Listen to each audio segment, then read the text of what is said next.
Good evening friends, आप सभी का स्वागत है आपके अपने चैनल वर्चुअस में। मैं ध्रुवधनकर, फॉर्मर एसबीआई पीओ। आज आप लोगों के लिए एक और बैंकिंग अवेयरनेस का बहुत ही इंपॉर्टेंट लेक्चर लेकर आया हूँ। जैसे कि आप सभी जानते हैं, ऑलरेडी 3 सेशन में अपलोड कर चुका हूँ, 2 थ्योरी सेशन और 1 एमसीक्यू सेशन।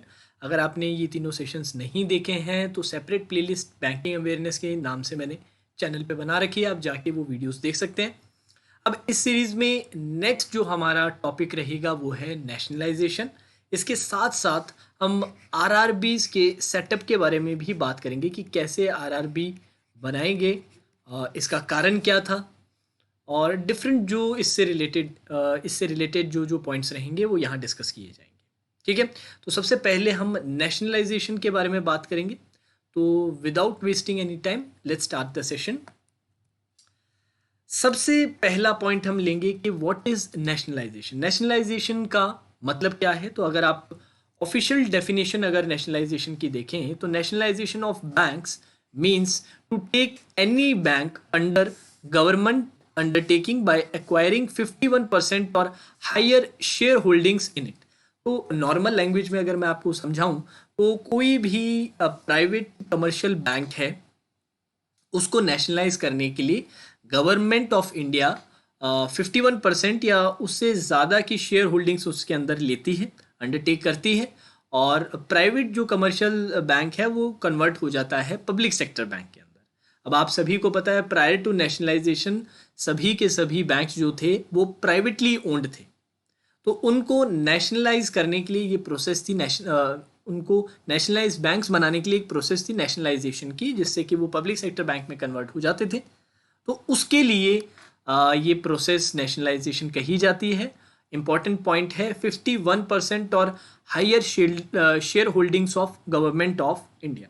ठीक है, अब इसमें एक पॉइंट और मैं मेंशन करूंगा। RBI which is reserve bank of India, India central bank, become the first nationalised bank in India in 1949। Important point है, पहला बैंक जो नेशनलाइज हुआ था वो आरबीआई था। जब वो नेशनलाइज हुआ था उसके बाद उसे सेंट्रल अथॉरिटी बैंक्स के लिए बनाई गई थी। तो बहुत बार ऐसा सवाल आता है कि पहला बैंक कौन सा था, तो पहला बैंक आरबीआई था। अब पहला कमर्शियल बैंक अगर पूछा जाता है, मैंने यहाँ पर कमर्शियल वर्ड यूज नहीं किया है, this is very very important. अगर मैंने यहाँ पर लिखा होता who was the first commercial bank to be nationalise, तो वो आंसर होता स्टेट बैंक ऑफ इंडिया। पर अगर सीधा पहला बैंक जो नेशनलाइज हुआ था ये अगर पूछा जाए तो वो आरबीआई था, 1949 में किया गया था। ठीक है, इंपॉर्टेंट पॉइंट है, याद रखिएगा। आई होप नेशनलाइजेशन की जो डेफिनेशन है वो क्लियर है। अब व्हाट इज नेशनलाइजेशन हमने डिस्कस कर लिया। अब नेशनलाइजेशन किया क्यों गया, उसका पर्पस क्या था, इसके बारे में एक बार बात कर लेते हैं। नीड फॉर नेशनलाइजेशन, क्यों नेशनलाइजेशन किया गया, तो ये सारे पॉइंट्स एक बार डिस्कस करें। उससे पहले मैं आपको एक जनरल सेंस दे देता हूं।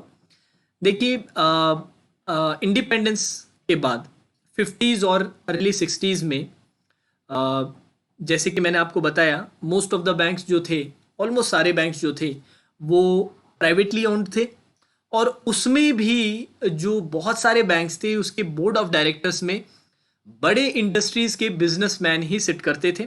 तो जिसके कारण वो अपने इंडस्ट्रीज को, अपने बिजनेस को हाईली फेवर करते थे। तो हुआ क्या कि जो अमीर लोग थे, जो अमीर बिजनेसमैन थे, वो और अमीर होते गए, और जो गरीब था, जो पुअर सेक्शन था हमारे सोसाइटी का, वो और गरीब होता गया, जिसके कारण इकोनॉमिक डिस्पैरिटी इतनी ज़्यादा हो चुकी थी जो हमारी कंट्री की ग्रोथ को बहुत ही ख़राब तरीके से हैम्पर कर रही थी। तो इसके सोल्यूशन के लिए नेशनलाइजेशन प्रोसेस लगाई गई, बैंक्स को नेशनलाइज करना स्टार्ट किया गया। अब जब नेशनलाइज किया गया था उस टाइम हमारी पीएम थी इंदिरा गांधी, उस टाइम वो हमारी पीएम भी थी और साथ ही साथ हमारी फाइनेंस मिनिस्टर भी थी। तो जब नेशनलाइजेशन पहली बार जब 60s में हुआ था, उसके प्रायर हम 2 वॉर से निकल चुके थे, एक तो चाइना के साथ, देन पाकिस्तान के साथ, दोनों के साथ। अब वॉर के बाद क्या होती है, बहुत सारा लॉस इनकर करते हैं। अब ये जो इकोनॉमिक डिस्पैरिटी की मैं बात कर रहा था, वो और ज़्यादा जो गैप था और ज़्यादा वाइडन हो चुका था, और बहुत इंपॉर्टेंट था कि सर्टेन जो सेक्टर्स हैं, ये जो बड़े लार्ज स्केल इंडस्ट्रीज को छोड़ के बाकी सारे सेक्टर्स बहुत ज़्यादा लॉस में थे और उनको उठाने की ज़रूरत बहुत ज़्यादा थी और इसी के लिए नेशनलाइजेशन किया गया था। अब चलिए इनको लैंग्वेज में एक बार देख लेते हैं। Before nationalisations banks were privately owned and highly favored large scale or big time businessmen. Even most of these prominent businessmen were board of directors in these bank, making them highly biased. ये मैंने आपको बता दिया है कि जो बड़ी large scale जो इंडस्ट्रीज थी उनको ही फेवर किया जाता था। कैसे? पहले बैंक्स कैसे डील करते थे? सभी के लिए, सभी जनता के लिए, जो कॉमन पीपल है उनके लिए ओपन नहीं थे। मतलब अगर कोई कल को कोई बिजनेस स्टार्ट करना चाहता है तो वो बैंक के पास जाके लोन नहीं ले सकता था। ये लोन्स और ये जो रिफॉर्म्स थे बैंक्स के, वो सिर्फ बड़ी जो इंडस्ट्रीज थी उन्हीं के लिए था, उन्हीं को लोन प्रोवाइड किया जाता था, उन्हीं के लिए डिफरेंट जितने भी प्रोविजंस थे वो सभी के सभी लार्ज स्केल इंडस्ट्रीज के लिए थी, जिसके कारण कोई मिड लेवल मीडियम इंटरप्राइजेज या स्मॉल इंटरप्राइजेज या इवन आपके जो कॉमन पीपल हैं जिनको ज़रूरत है, चाहे आपके डिफरेंट सेक्टर, चाहे एग्रीकल्चर सेक्टर रहे, उनको ये सारी फैसिलिटीज़ नहीं दी जाती थी, जिसके कारण वो काफ़ी ज़्यादा पिछड़ चुके थे। और यार उस टाइम पे ऐसा था कि जो मोस्ट ऑफ द हमारा जो सेक्शन था वो रूरल सेक्टर था और बहुत सारा एग्रीकल्चर के अंदर इन्वॉल्वमेंट था। बड़ा सेक्टर एग्रीकल्चर सेक्टर इंक्लूड करता था और इसको निगलेक्ट करना मतलब देश के, कंट्री के डेवलपमेंट को निगलेक्ट करने के बराबर था। तो इसके लिए हमारी पीएम इंदिरा गांधी ने ये नेशनलाइजेशन की प्रोसेस को स्टार्ट किया था। अब इसको कुछ पॉइंट्स में मैंने लिखा है। Need to improve sectors such as agricultural sector, small scale industries and weaker section of the society. ये तीनों मैंने डिटेल में आप लोगों के साथ अभी बात कर लिए। तो इनको इम्प्रूव करने के लिए नेशनलाइजेशन की ज़रूरत पड़ी थी। अब नेशनलाइजेशन कब हुआ था और कैसे हुआ था, इसके बारे में बात कर लेते हैं। नेशनलाइजेशन 2 फेजेस में किया गया था, फेज 1 और फेज 2। फेज 1 के बारे में पहले बात कर लेते हैं। The government through the banking companies acquisition and transfer of undertakings ordinance of 1969 nationalized the 14 largest commercial banks on 19th July 1969। ये डेट बहुत इंपॉर्टेंट है। तब पहली बार एक साथ ये नेशनलाइजेशन किया गया था। फेज 1 कब आपका एक्ट में आया था, वो थी तारीख 19 जुलाई 1969 में, जहां पर टोटल 14 कमर्शियल बैंक्स को, जो 14 सबसे बड़े हमारे उस समय देश के बैंक्स थे, कमर्शियल बैंक्स थे, उनको नेशनलाइज किया गया था। अब ये जो बैंक्स थे हैड 5 करोड़ डिपॉजिट्स एटलीस्ट। अब नेशनलाइज होने के लिए कुछ क्राइटेरिया रखा था, जिसमें एक क्राइटेरिया था कि 5 करोड़ का मिनिमम डिपॉजिट होना चाहिए। एंड इन टोटल ये 14 बैंक को मिला के held over 80% bank deposits in the country के अंदर टोटल 80%, ओवर 80%, ऑलमोस्ट 85% तक का बैंक डिपॉजिट का जो कंट्री का था हमारा, वो इन 14 लार्जेस्ट कमर्शियल बैंक्स में ही था। तो बहुत बड़ी तादाद में जो बैंक डिपॉजिट था वो अब नेशनलाइज कर दिया गया था, which is very very important and very good for our economy at that time. ठीक है। Till 1969 the State Bank of India SBI was the only commercial bank. देखिए ये पॉइंट मैंने अभी आरबीआई के बारे में जब हमने बताया था कि RBI was the first bank to be nationalised in 1949, वहां पर मैंने मेंशन किया था only commercial bank prior to 1969 that was not privately owned, which was called the Imperial Bank before its nationalization in 1959। तो एसबीआई एक्ट जो था 1959 का, उसके through imperial bank of India को स्टेट बैंक ऑफ इंडिया में convert करते हुए nationalise कर दिया गया था। तो मैंने आपसे कहा था अगर पूछा जाए which was the first commercial bank to be nationalise, तब आप आंसर दोगे State Bank of India in 1955। हाँ जी। अब यहाँ पर हमने 14 कमर्शियल बैंक्स के बारे में बात की। 5 करोड़ उनका मिनिमम डिपॉजिट था। इन सभी को मिला के 85% तक का बैंक डिपॉजिट कवर हो रहा है, ये भी बात की। 19 जुलाई 1969 को ये ऑर्डिनेंस पास किया गया था, जिससे कि 14 बैंक नेशनलाइज हुए थे। तो ये 14 बैंक्स कौन कौन से थे, इसके बारे में एक बार देख लेते हैं। बारी बारी से चेक करेंगे।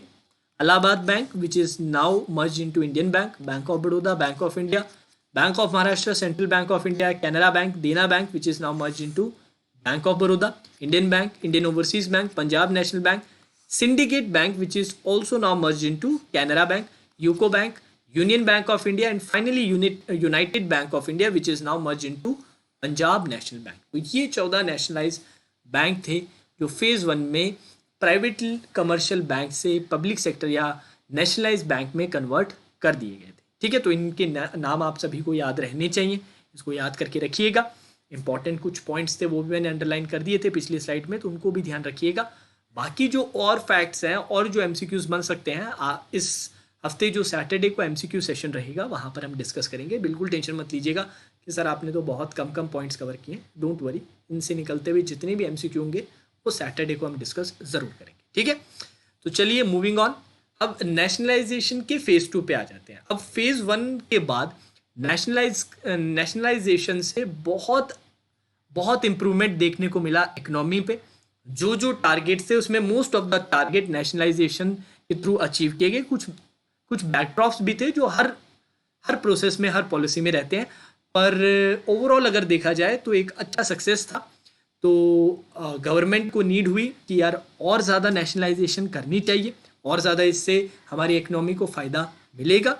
सो moving on, first phase of nationalisation was followed by a second phase of nationalisation in 1980। 1980 में सेकेंड फेज ये कंप्लीट किया गया when Government of India acquired the ownership of 6 more banks. पिछली बार 14 बैंक्स का किया था, 14 बैंक्स का था, अब 6 और bank, 6 more banks were nationalise, thus bringing the total number of nationalise banks to 20। अब 1980 में टोटल कितने हो चुके थे? 20 हो चुके थे, 14 पहले और 6 जस्ट अभी। ठीक है, अब इसके बारे में थोड़े पॉइंट्स डिस्कस कर लेते हैं। These lenders had 200 crore deposits at least. पहले फेज में ये अमाउंट थी 5 करोड़, अब ये बना दी गई थी 200 करोड़।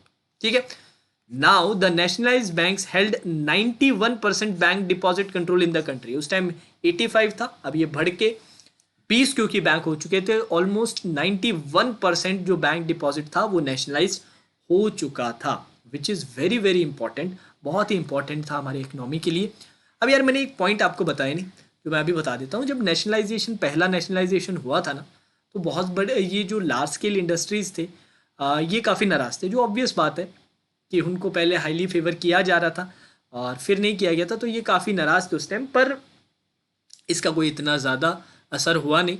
सारी की सारी चीज़ें नॉर्मलाइज हो गई थी। कुछ 2-3 सालों के अंदर उनको भी पता चल चुका था कि आगे का जो सिनेरियो रहने वाला है regarding banking system in India, वो यही रहने वाला है। ज़्यादा से ज़्यादा बैंक्स को नेशनलाइज किया जाने वाला है, तो उसका इतना कोई बड़ा इम्पैक्ट पड़ा नहीं था। So that was the one point जो मैंने मिस कर दिया था। तो ये तो ऑब्वियस पॉइंट था, आई होप आप भी अंडरस्टैंड कर ही सकते हैं कि यार किसी चीज़ को हाईली फेवर किया जा रहा हो इतने सालों से और उसको एकदम से बंद कर दिया जाए, तो वो लोग तो जो रिलेटेड उससे जो कंसर्न लोग होंगे वो तो परेशान होंगे ही होंगे, तो ऑब्वियस था।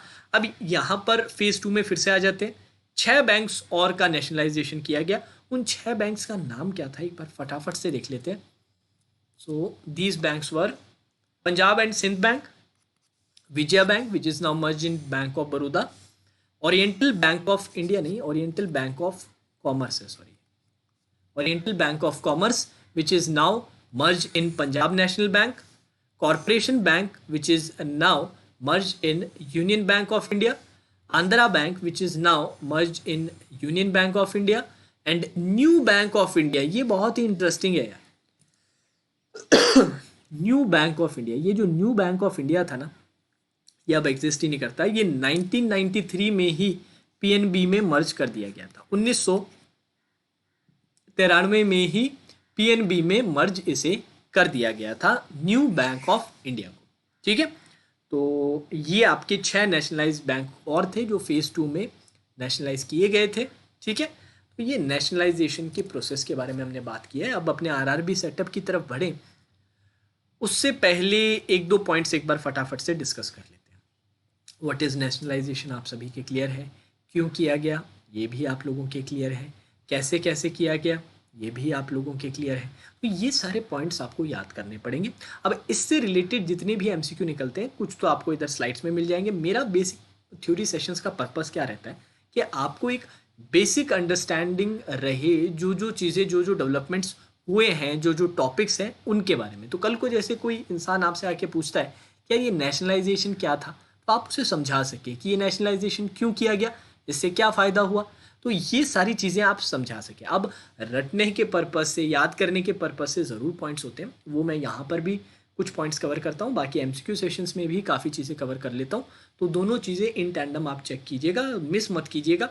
Theory sessions are for understanding and MCQ for facts वगैरह जो भी हैं एग्जाम पर्पज से, मेंस एग्जाम पर्पज से याद करने के लिए क्या क्या पॉइंट्स हैं वहाँ पर आपको मिल जाएंगे। ठीक है, तो चलिए मूविंग ऑन, नेशनलाइजेशन के बारे में बात हम कर चुके हैं। अब setup of RRBs in India बात कर लेते हैं। अब यार नेशनलाइजेशन तो कर दिया, नेशनलाइजेशन के अंदर आपका एग्रीकल्चर रूरल सेक्टर की भी बात की गई थी, पर नेशनलाइजेशन का एक जो आपका थोड़ा सा नेगेटिव पॉइंट था वो ये था कि रूरल सेक्टर में उतना डेवलपमेंट देखने को मिला नहीं जो एक्सपेक्टेड था। अब नहीं मिला तो इसके लिए कुछ ना कुछ और तो सरकार को सोचना पड़ेगा।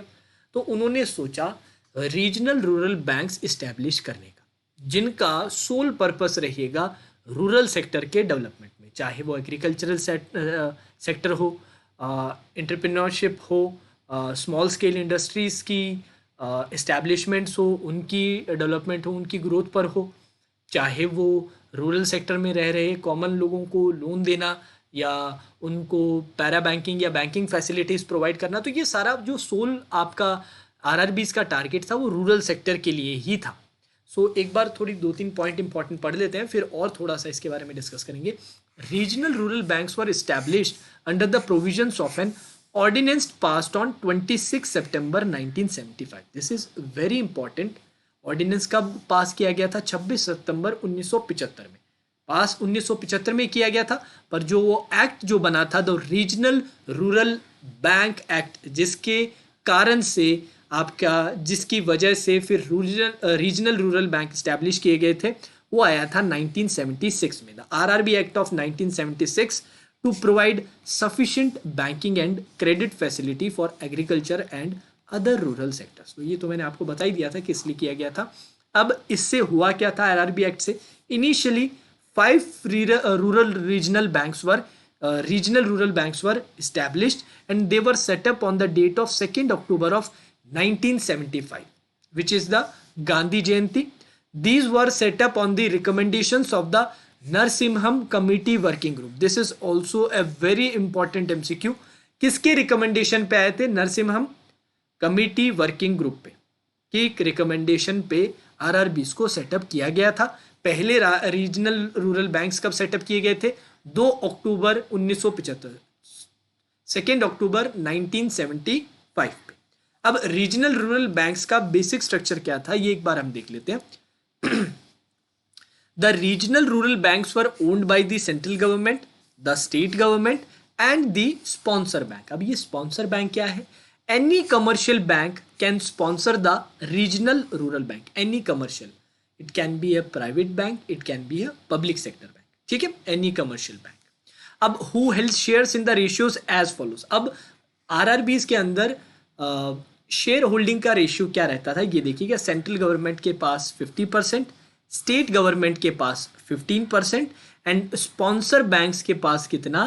35% रहता था। तो ये डिफरेंट रेशियो है, इसको भी आप याद रखिएगा, बहुत इंपॉर्टेंट है। तो ये कुछ इंपॉर्टेंट याद करने वाले पॉइंट्स थे। अब 5 जो रीजनल रूरल बैंक्स जो सेटअप किए गए थे उनके नाम देख लेते हैं, उससे रिलेटेड कुछ फैक्ट्स देख लेते हैं, फिर आरआरबीज के बारे में मैं आपको और चीज़ें बताऊंगा। चलिए, 5 आरआरबीज इस्टेब्लिश इन इंडिया। सबसे पहले 5 जो 2 अक्टूबर 1975 को इस्टेब्लिश किए गए थे वो थे, जिनमें सबसे पहला जो बैंक था वो था Prathama Bank, set up in Moradabad Uttar Pradesh, sponsored by Syndicate Bank. This is very important. This was the first regional rural bank of India. हाँ जी, ये important point है, याद रखिएगा।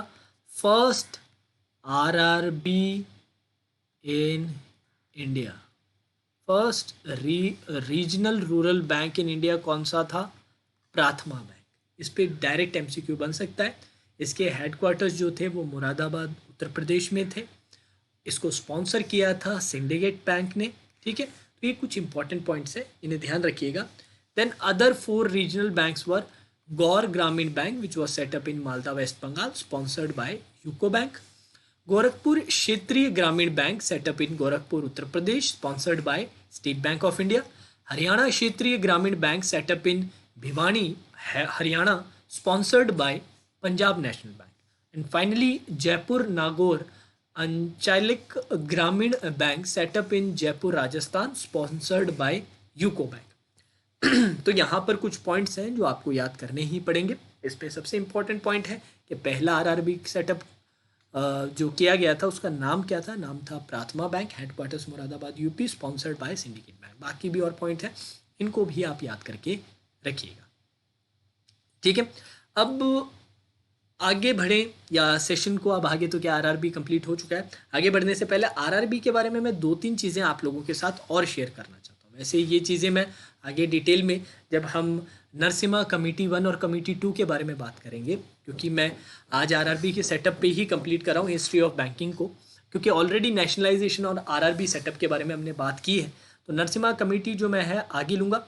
बाकी नबार्ड के बारे में भी आगे बात हम करेंगे, जब आरबीआई की बात हो रही होगी वहाँ पर नबार्ड की भी बात की जाएगी। तो वो सारे पॉइंट्स आप चिंता मत कीजिए, वहाँ पे कवर किए जाएंगे। अब नरसिम्हा कमेटी 1 और 2 आगे लिया जाएगा, पर उसके अलावा मैं एक चीज़ और आपको बताता हूँ।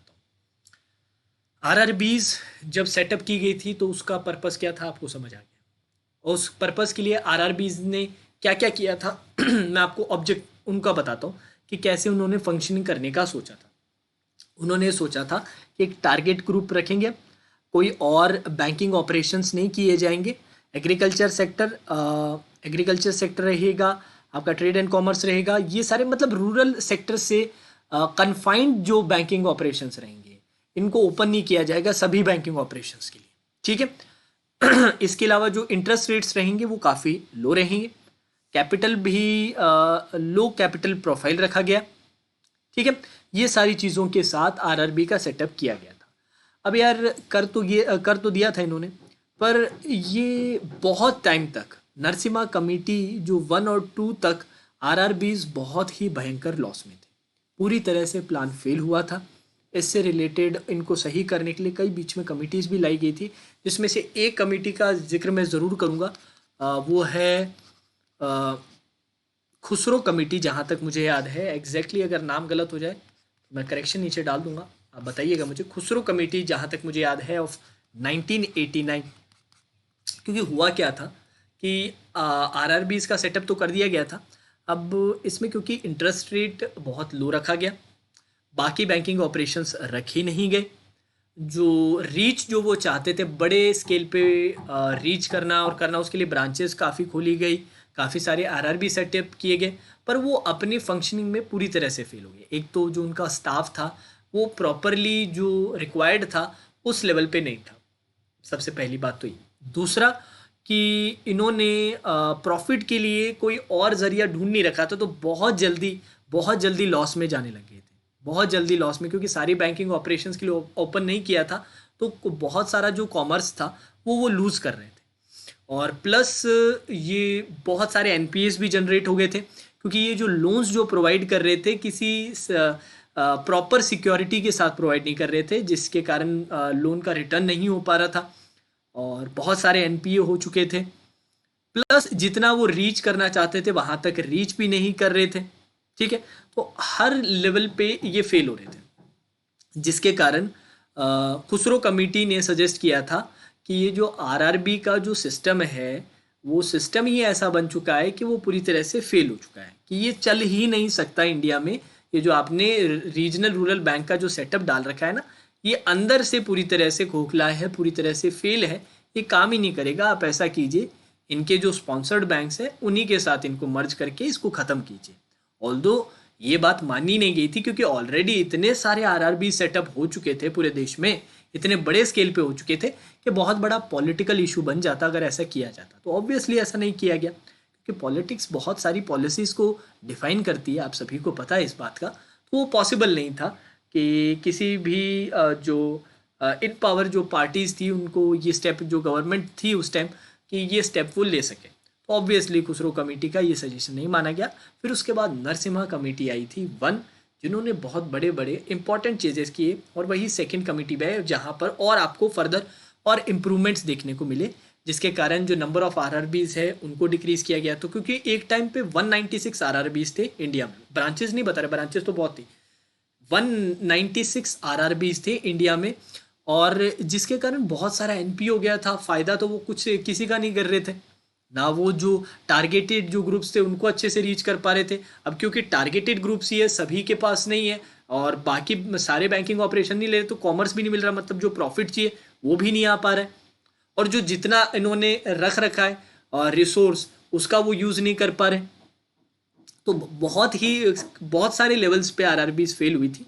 पर नरसिम्हा कमेटी 1 और 2 के बाद काफ़ी सारे नए चेंजेस, नए प्रोविजंस, नए एक्ट्स जो लगाने के बाद जो नए चेंजेस आए थे, उससे आरआरबीज में काफ़ी इंप्रूवमेंट होने लग गया था, कमेटी 1 और कमेटी 2। इसलिए नरसिम्हा कमेटी में अलग से आपको उसके बारे में कभी बताऊंगा, थोड़ा डिटेल में हम डिस्कस करेंगे। तो ये मेजर पॉइंट्स थे कि आरआरबीज का आगे क्या सीन रहा। तो शुरुआत किस चीज़ के लिए की गई थी, पर काफ़ी टाइम तक 91 93 तक आपके कोई फ़ायदा नहीं दे रही थी, लॉस में थी पूरी तरह से। पर उसके बाद फिर धीरे धीरे पिकअप करना स्टार्ट किया था आरआरबीज ने। अब इसके अलावा और क्या पॉइंट है? इसके अलावा लेट मी थिंक, और क्या बता सकता हूँ आपको जो अभी के लिए आप लोगों के लिए काम का आ रहा है यार। और कोई तो मेरे को ऐसा स्पेसिफिक पॉइंट याद नहीं आ रहा है एज सच। तो ठीक है, हमने नेशनलाइजेशन के बारे में ब्रीफ में डिस्कस कर लिया है, आरआरबी के सेटअप के बारे में भी कर लिया है। अब इससे रिलेटेड जितने भी एमसीक्यूज़ हैं सैटरडे वाले सेशन में मैं लाऊंगा। इसके बाद नेक्स्ट जो सेशन रहेगा वो थर्सडे को रहेगा नए टॉपिक के साथ, तो इसको मिस मत कीजिएगा। अब जाने से पहले आपसे रिक्वेस्ट है, अगर सेशन पसंद आए तो लाइक कीजिएगा, सेशन को ज़्यादा से ज़्यादा शेयर कीजिएगा। थोड़ा सा जो सेशंस रहता है, ऑल्दो मैं प्रिपेयर करके रखता हूँ आपके साथ स्लाइड्स, पर थोड़ा सा नेचुरल रहता है। मतलब ये जो सेशंस हो ना, आपके और मेरे में एक कॉन्वर्जेशन टाइप है, क्योंकि कॉन्वर्जेशनल नेचर रखेंगे ना तो समझना आपके लिए चीज़ें आसान हो जाता है। अब एमसीक्यू तो पूरा अच्छे से प्लान करके मैं लेके आता हूँ, क्योंकि वहाँ पर काफ़ी रहता है कि फैक्ट्स काफ़ी रहते हैं जो आपको याद करने रहते हैं। पर जो थ्योरी सेशंस हैं वो थोड़े से हम कॉन्वर्जेशनल नेचर के रखते हैं, जिससे कि एक दूसरे से, जैसे कि आपसे बात करते करते मैं आपको आराम से सिखा सकूँ, समझा सकूँ कि इन सारी चीज़ों का फंडामेंटल लेवल पे मीनिंग क्या है, जिससे आपकी याद हो जाए, फिर आपको इनसे रिलेटेड चीज़ें याद करना भी थोड़ा सा ईजियर लगेगा। ठीक है, तो इसके अलावा 3 सेशंस पहले ही डल चुके हैं इस सीरीज़ में, उन्हें जाके ज़रूर देखिएगा। आप लोगों के बोलने पे एक सेपरेट प्लेलिस्ट भी बना दी है बैंकिंग अवेयरनेस के नाम से, वहाँ पर ये सारे वीडियोस आपको एक साथ मिल जाएंगे। जाने से पहले जितने भी नए यूज़र्स हैं उनसे रिक्वेस्ट है, please subscribe to our channel. इसके अलावा क्वांट्स और रीजनिंग के डेली सेशंस रहते हैं, ये तो हफ्ते में 3 ही क्लास में लेकर आता हूँ, 3 ही वीडियोज़ रिकॉर्ड करके आप लोगों के लिए अपलोड करता हूँ। बाकी डेली आप लोगों के लिए क्वांट्स और रीजनिंग के लिए for both pre and mains sessions रहते हैं, लाइव सेशंस रहते हैं वो, तो उनको अटेंड करो और अपनी प्रिपरेशन को और स्ट्रॉन्ग करो। तो चलिए दोस्तों, आज के सेशन में इतना ही। Now that's all for today session. Have a great day.